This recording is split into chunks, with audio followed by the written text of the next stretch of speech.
లోక కళ్యాణార్థం వేట్లపాలెంకు చెందిన పెండ్యాల నాగేశ్వరరావు వారి భజన శిష్య బృందం నేతృత్వంలో అన్నవరం శ్రీ వీరవెంకట సత్యనారాయణ స్వామి వారి దేవస్థానంకు చెందిన కళామందిర్ వద్ద 8వ అఖండ భగవన్నామ సంకీర్తన సప్తాహం ఘనంగా జరుగుతున్నాయి. జనవరి 31 నుండి ఫిబ్రవరి 6వ తేదీ వరకు 17 రోజులు అంటే 168 గంటలు నిరంతరాయంగా లోక కళ్యాణార్థం నిర్వహిస్తున్నారు. ఫిబ్రవరి 7వ తేదీన పూర్ణాహుతి శాంతి కళ్యాణం జరుగుతుందని పిఆర్ఓ కృష్ణ తెలిపారు. గీతా పారాయణం, లలితా సహస్ర పారాయణం, కోటి గోవిందనామాలు మహిళా బృందాలచే జరుగుతాయని వివరించారు.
జై శ్రీరామ్ జై శ్రీరామ్ జై శ్రీరామ్ జై శ్రీరామ్ జై శ్రీరామ్ జై శ్రీరామ్ జై శ్రీరామ్ జై శ్రీరామ్ జై శ్రీరామ్ జై శ్రీరామ్ జై శ్రీరామ్ జై శ్రీరామ్ జై శ్రీరామ్ జై శ్రీరామ్ జై శ్రీరామ్ జై శ్రీరామ్ జై శ్రీరామ్ జై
పాప వినాశక గోవింద పాహి మురారే కలం భవనవాసిని సుధాసాగర మధ్యస్థ కామాక్షి కామదాయిని దేవర్షిణ సంఘాత సూయమానాత్మవైభవ అన్నాసురోదుర్యుక్త శిశినేన సమన్విత సంపత్కరి సమారూఢ సింధూర వృసేవిత అశ్వారూఢ దిష్టిత కోటి కోటి నిరావృత చక్రరాజధారూఢ సర్వాయుధ పరిష్కృత చక్రధారూఢ మంత్రిణీ పరిసేవిత గిరిచక్రధారూఢ దండమాతా పురస్కృత జ్వాలామాలిని కాక్షిప్త వహ్ని ప్రాకార మధ్యక బండ సైన్యవతో యుక్త శక్తి విక్రమహర్షిత నిత్య పరాక్రమాటోప నిరీక్షణ సంస్థ బండ పుత్రవతో యుక్త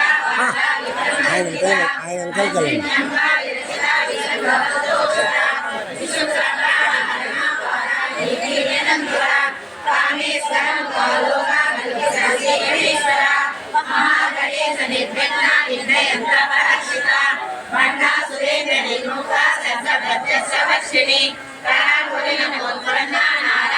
యొక్క రత్నగిరి కొండపైన సత్యదేవుని సన్నిధానంలో ఇది 8వ సప్తాహం. ఇది వేట్లపాలెం పెంజాల నాగేశ్వర మాస్టర్ గారు వారి ఆధ్వర్యంలో ఏర్పాటు చేయబడింది. దీని ముఖ్య ఉద్దేశం ఏంటంటే ప్రతి ఒక్కరి చేత ఒక్కరి నోట కూడా రామనామాన్ని పలికించాలని, ఈ యొక్క దేవుని యొక్క నామాన్ని ప్రతి ఒక్కరూ పఠించాలని, అందరూ ఆధ్యాత్మిక స్థితితో నడాలని, వారందరికీ కూడా ప్రతి ఒక్కరికి యొక్క రామాలయం గురించి కానీ, కృష్ణాలయం గురించి కానీ, ప్రతి దేవాలయం గురించి తెలియజేయలేటువంటి ఆధ్యాత్మిక చింతనతో ఈ యొక్క కార్యక్రమాన్ని ప్రతి ఊళ్ళోనూ కూడా, ప్రతి క్షేత్రంలోనూ, అలాగే అన్నవరం నుంచి మొదలుకొని సింహాచలం, అలాగే భద్రాచలం, తిరుపతి, అలాగే తిరుపతిలో 365 రోజులు కూడా అఖండ హరినామ సంకీర్తనలు జరిగేలాగా మరి మాస్టర్ గారు కృషి చేసి ఈ రోజుకి కూడా 365 రోజులు కూడా తిరుపతిలో ప్రతి నిత్యం కూడా రోజుకి 8 ట్రూపులు తప్పున ప్రతిరోజు 8 ట్రూపులు వెళ్తూ ఉంటాయి. వాళ్ళకి వెళ్ళే ఖర్చులు, వచ్చే ఖర్చులు కూడా తిరుపతి దేవస్థానం ఏర్పాటు చేస్తారు. వారికి వసతి కూడా వాళ్ళే ఏర్పాటు చేస్తారు. అదే రకంగా ప్రతి దేవాలయంలోనూ కూడా మరి హిందూ ధర్మాన్ని పరిరక్షించడం కోసం, హిందూ మతాన్ని అభివృద్ధి పరచడం కోసం, అలాగే హిందూ ధర్మాన్ని అందరికీ తెలియచేయడం కోసం ప్రతి ఒక్కరూ రామనామాన్ని పలకాలి. ప్రతి గ్రామంలోనూ రామమందిరం ఉండాలి. ప్రతి గ్రామంలోనూ ఎంతో కొంతమంది ఒక్క రోజైనా, వారానికి ఒక్క రోజైనా సంకీర్తన చేయాలనేటువంటి సంకల్పంతో ఈ యొక్క సప్తాహ కార్యక్రమాలు పెట్టడం జరిగింది. ఇది 8వ సంవత్సరం. మరి అన్నవరంలో కూడా 365 రోజులు కార్యక్రమాన్ని పెట్టాలని చెప్పేసి గత సంవత్సరం తెలియజేయడం జరిగింది. అదేవిధంగా వేట్లపాలెం మాస్టర్ గారి యొక్క ఆధ్వర్యంలో ఈ యొక్క కార్యక్రమానికి ఇలా టెక్కలి, విజయనగరం, శ్రీకాకుళం, అలాగే ఆమదాల వలస, తూర్పుగోదావరి జిల్లా నుండే కాకుండా అలాగే హైదరాబాదు దగ్గర నుండి, అలాగే ఇటు కర్ణాటక నుంచి కూడా ఈ అన్నవరం రావడం జరుగుతుంది. వచ్చే జనం అందరికీ కూడా ఇక్కడ సర్వ సదుపాయాలు కూడా దేవస్థానం వారు సమకూరుతూ ఉన్నారు. వారికి భోజన సదుపాయం కానీ, ఈ టీ కానీ మరి కూడా నా హృదయపూర్వక నమస్కారాలు తెలియజేసుకుంటూ, మన జన్మ మానవ జన్మ ఎంతో పవిత్రమైన జన్మ. ఈ భూమి మీద ఉండే జీవరాశులు 84 లక్షల జీవరాశులకి పవిత్రమైన జన్మ ఇచ్చారు మనకి. అందుచేత ఈ జన్మని ఎవరు సద్వినియోగం చేసుకోవట్లేదు, అందరూ దుర్వినియోగం చేసుకుంటున్నారు ఇంత పవిత్రమైన జన్మని.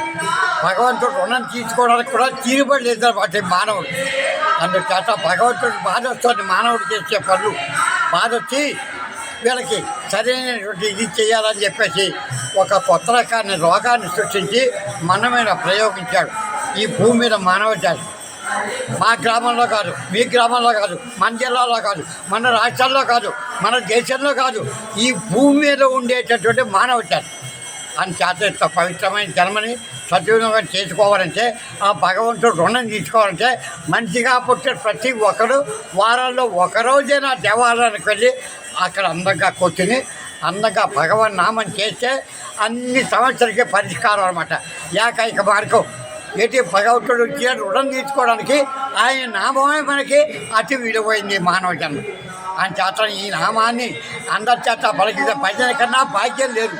దానికి విలువైందే భజన, దీనికన్నా భాగ్యం లేదు.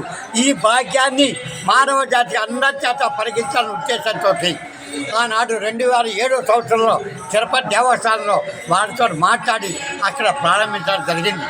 ఈవేళ ఈ భజన బృందాలకు మంచి ఉత్సాహంగా, ఆనందంగా ఈ కార్యక్రమాన్ని చేపడతారు అన్ని గ్రామాల్లోనూ కూడా.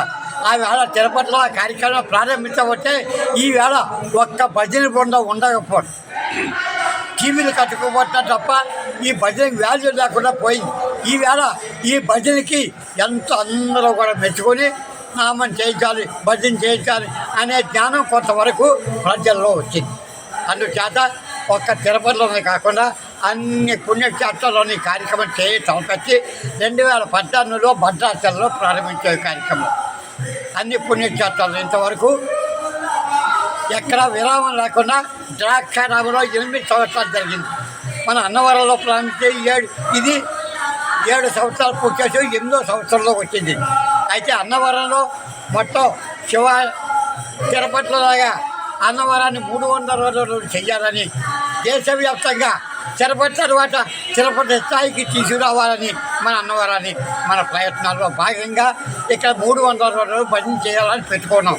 దానికి యువ చాలా స్పందించారు. అయితే చిన్న కోరాను, ఇంతకాలం మా సొంత ఖర్చులతోటి మేము వచ్చి ఈ కార్యక్రమాన్ని చేస్తున్నాం.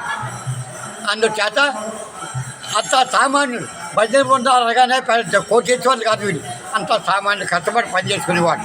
అందుచేత వీళ్ళకి రాను పోను ఛార్జీలు కాస్త ఇచ్చే బాగుంటుందని కోరేవాడిని. దానికి ఆమోదం తెలిపితే వాళ్ళు ఆటోమేటిక్గా తిరుపతి కన్నా బాగా జరుగుతుంది మన జిల్లాలో ఇక్కడ కార్యక్రమాలు. తిరుపతిలో మన జిల్లాకే బాగా పేరు. అక్కడ తూర్పుగోదావరి జిల్లా భజనలు అంటే నెంబర్ 1 అన్నమాట దేశవ్యాప్తంగా. ఆ స్థాయికి తీసుకొచ్చాం మన జిల్లాని. అందుచేత ఇక్కడ చెయ్యాలంటే కాస్త ట్రావెలింగ్ ఛార్జీలు వీళ్ళు దేవస్థానం వాళ్ళు కాస్త సమకూర్చేటైతే ఆ కార్యక్రమాన్ని అతి త్వరలోనే ఇక్కడ తిరుపతి కన్నా బాగా జరిగేలాగా ఇలాగ వారానికి మన జిల్లా 60 మండలాలు సుమారు, ఒక్కొక్క వారం ఒక్కొక్క మండలం వాళ్ళు వచ్చేస్తారు. ఒక్కొక్క మండలం ఒక్కొక్క వారం అనమాట. అలా మన జిల్లా పూర్తి చేయగానే ఇక్కడ జిల్లాలకి ఈ కార్యక్రమంలో అవకాశం కల్పిస్తాం. ఆ చేతిలో అందంగా జరగాలని నామం అందరి చేత పరిగెత్తాలని, ఈ భజన యొక్క భాగ్యాన్ని అందరికీ పంచాలని ఉద్దేశంతో ఈ కార్యక్రమం తలపెట్టు 8వ సంవత్సరం కార్యక్రమం ఇది. దేవస్థానం వాళ్ళు కూడా ఈ సంవత్సరం ఏటా మీద బాగా సహకరిస్తారు ఈ సంవత్సరం.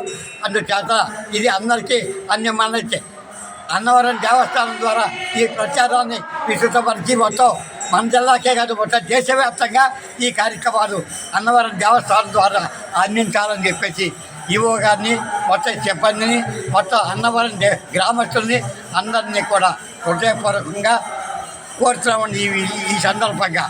జై శ్రీరామ్. జై శ్రీరామ్. జై శ్రీరామ్.